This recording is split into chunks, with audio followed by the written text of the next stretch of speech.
Boa noite, Abel. João Quer, do Verdazo.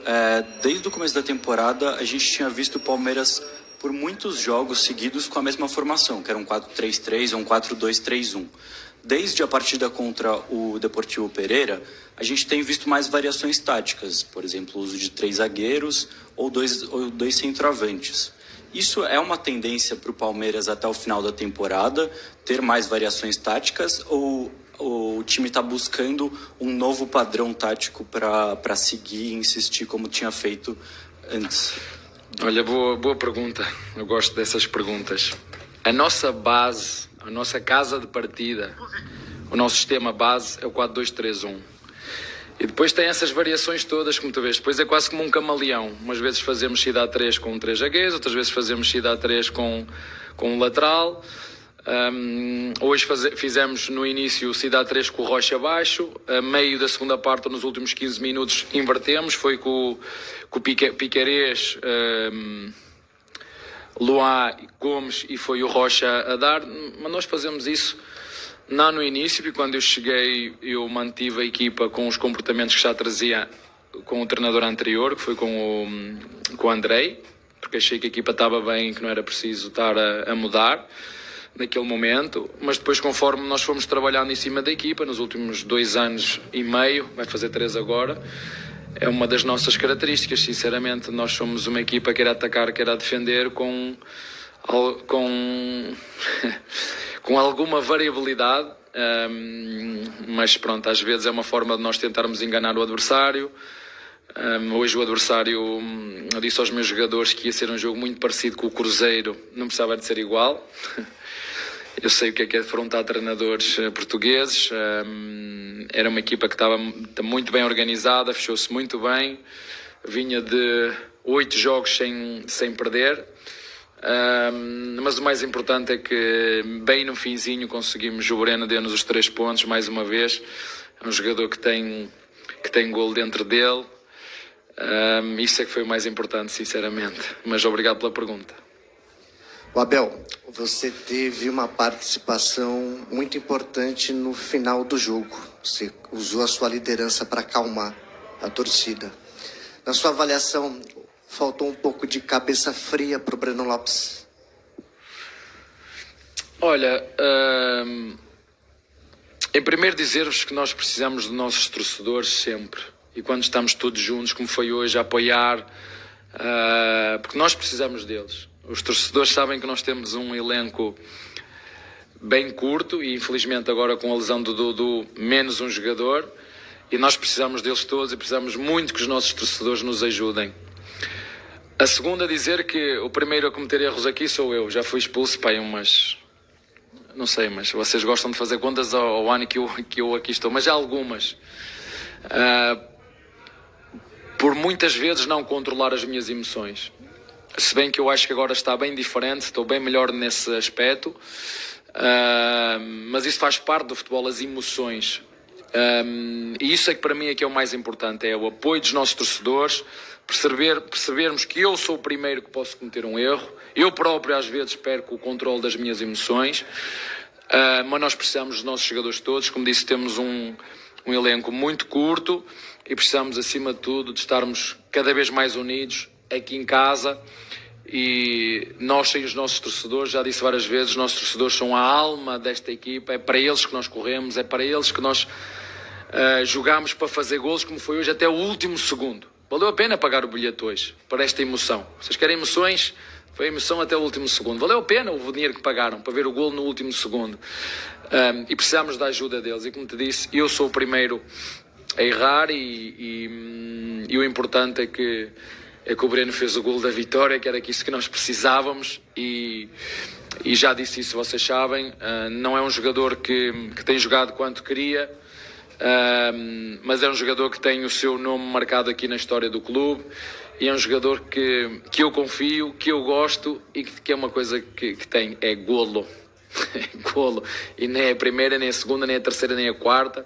Faço-vos esse desafio. Contem a quantidade de golos que ele fez em 5 ou 10 minutos que eu só o meto. Isso para nós é que é o mais importante.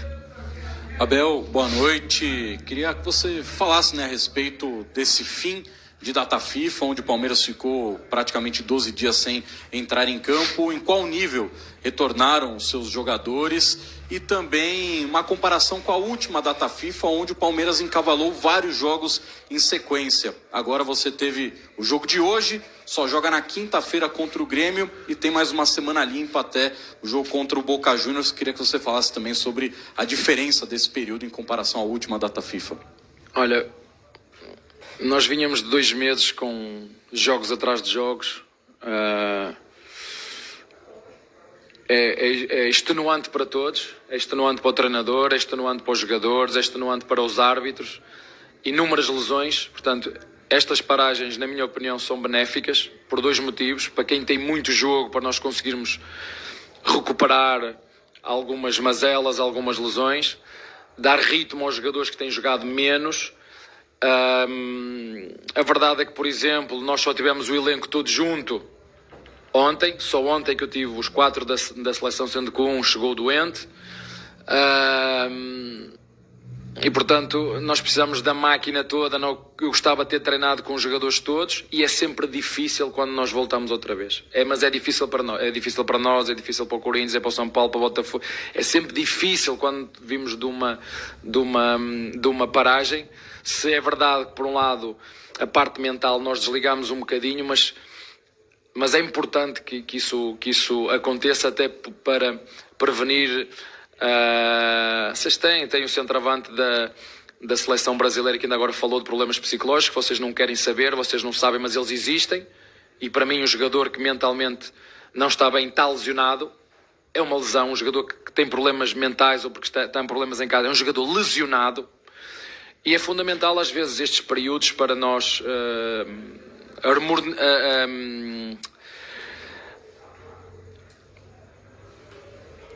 ajudarmos os jogadores a baixar o nível de concentração, ter semanas limpas para nos deixar recuperar. Isso é que é o mais importante. Claro que vocês dizem, mas nós queríamos chegar aqui e ver uma equipa super fluida. Pois, mas como é que jogou o adversário? Não é? Como é que jogou o nosso adversário? Veio jogar cara na cara? Veio dividir o jogo? Veio fechadinho, bem organizado à procura de uma transição, de uma bola parada? Como é que jogou o adversário? Deu-nos espaço nas costas? Não deu espaço? Jogou com a linha em cima da área? Jogou a 20 metros à frente? Isso depois tem tudo a ver com o que acontece no jogo. Há jogos que são mais abertos, há jogos que são mais fechados, e este, sem dúvida nenhuma, era um jogo de muita paciência e capricho no último terço. Se me disseres que nos faltou um bocadinho desse capricho no último terço, o cruzamento, o passe, a tabela, o remate, faltou, mas o mais importante foram os 3 pontos. Isso é que é o mais importante. Abel, boa noite. Regis, do Tifose 14. Nos últimos jogos aqui no Allianz, o Cruzeiro, o Deportivo, hoje o Goiás, eles vêm jogar fechado, como você acabou de falar. Né? A gente pode ter uma situação parecida no jogo da volta de Libertadores, dependendo do resultado na Argentina. O que fazer? Cruzar a bola, que nem o Palmeiras está fazendo nesses últimos jogos, não está adiantando. O que fazer se a gente precisar do resultado contra o Boca Juniors na Libertadores? Não, eu faço um desafio a vocês. Digam-me como é que se faz mais golos aqui no Brasil. Vejam como é que se faz, vocês que gostam das estatísticas. Vejam como é que se faz mais golos aqui no Brasil. Se é propor jogo, se é no ataque posicional, vocês chamam aqui propor jogo, não é? Façam as contas. No Brasil, toda a gente fala no propor jogo. Mas aqui no Brasil, no Campeonato Brasileiro, como é que se faz mais golos? É de cruzamento? É de transição ofensiva? É de bola parada? É de ataque posicional? Como é que é? Vejam como é que se faz. Porque às vezes andamos todos aqui a tirar areia para os olhos aos torcedores. É como é que se faz? Não sou eu que digo. É olhar para os números, que os números também falam muito. Em relação à Libertadores, é um jogo de cada vez. Temos outros jogos à frente, são estes jogos que nos vão preparar para a Libertadores, e depois é perceber quem são. Você sabe quem é a equipa com mais golos feitos no Campeonato Brasileiro? Sim. Sabe? Sim. Quem é? Palmeiras. É o Palmeiras? Sim.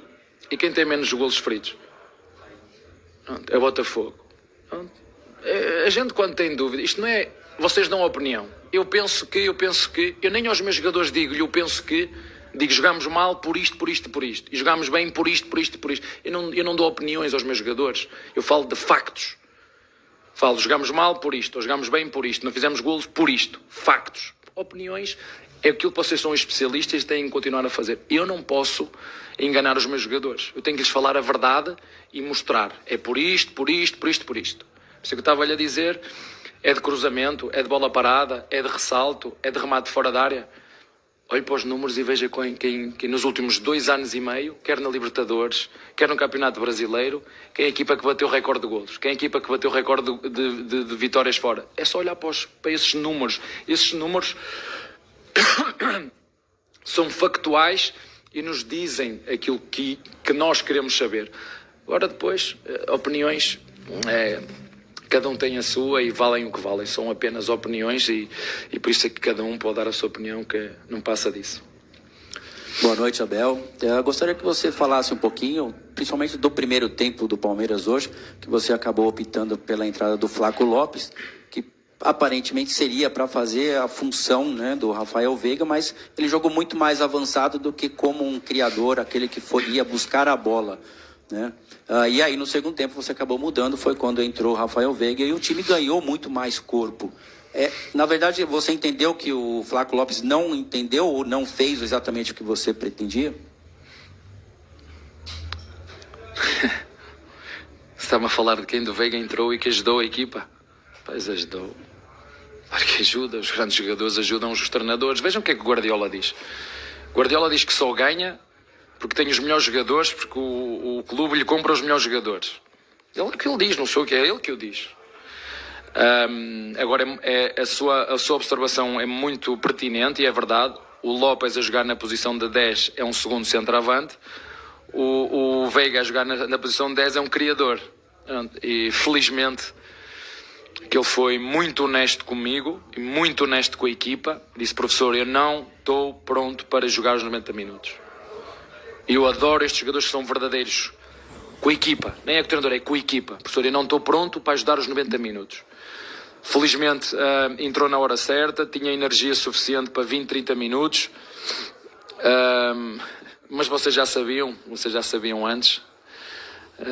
Nós temos um amigo aqui da jornalista, um amigo de jornalistas que trabalha aqui dentro do Palmeiras e que passa todas as informações, mas para mim dá-me igual, porque eu já escrevi um livro onde disse tudo o que tinha, sobre o que é que eu fazia. Portanto, ter alguém dentro do Palmeiras que diga tudo o que se passa também é igual ao litro. Portanto, vocês já sabiam que ele só tinha para 30, até isso tinha 30 minutos, que estava doente, tudo, não é? Mas o importante é que entrou, que nos ajudou. O Flaco tinha uma missão também muito, muito específica, mas mais que tudo eu quero que vocês entendam o seguinte: o nosso adversário condicionou muito o nosso jogo, o nosso adversário reduziu-nos muito os espaços, quer na largura, quer na profundidade, e é muito difícil jogar com esta equipa, e não é por acaso os números, que eu gosto muito dos números e de factos. Vinha de 8 jogos seguidos sem perder, 8, não foi só com o Palmeiras, e hoje perdeu 8 jogos seguidos, e foi mesmo no último, não é? Bem no finzinho. Eu também digo aos jogadores, o jogo só acaba quando termina, e o mais importante é que o Breno hoje deu-nos mais 3 pontos. Os nossos torcedores podem ir embora contentes, o treinador vai dormir melhor hoje seguramente, e a cara de quem ganha nunca é igual à cara de quem perde. Abel, tudo bem? A gente tem visto nos últimos jogos você tentando buscar soluções para esse ataque do Palmeiras, o Arthur tentando se encontrar ali na esquerda, o Mike um pouco à frente, função que já fez em outras oportunidades com você. Desde a lesão do Dudu, tem causado uma dor de cabeça, uma das maiores dores de cabeça para você nesses últimos tempos? Tem te deixado talvez noites sem dormir para poder achar uma solução para esse ataque do Palmeiras sem o Dudu, que era tão importante? Claro que o Dudu era importante.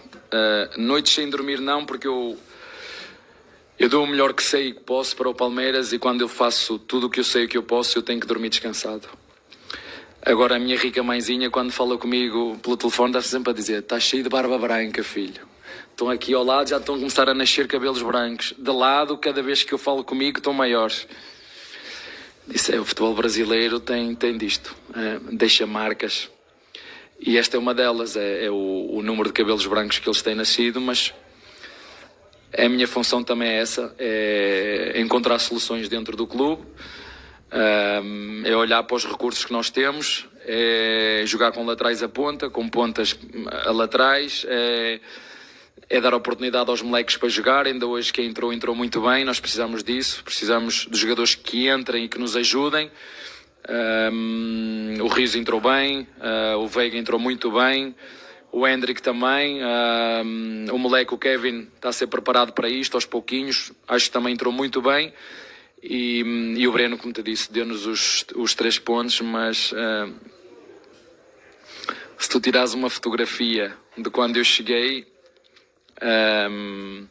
e eu tirares uma fotografia agora, estou mais velho, estou com o cabelo mais branco, só espero estar como o vinho do Porto. Não sei se vocês conhecem o vinho do Porto, que quanto mais velho melhor. Vamos ver. Tá.